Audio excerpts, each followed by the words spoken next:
Dad? Hmm, may sasabihin sana ako eh. Ano yan? Pero huwag ka sana magagalit. Ano nga? Kasi ayaw ko po kasi maging lechon dad eh. O ano pala gusto mong maging?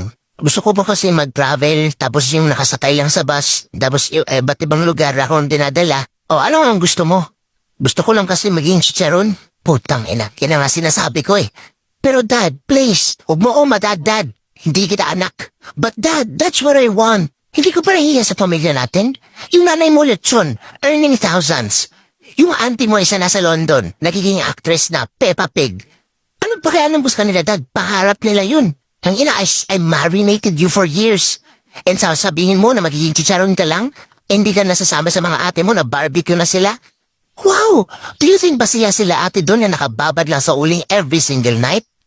Oo, it was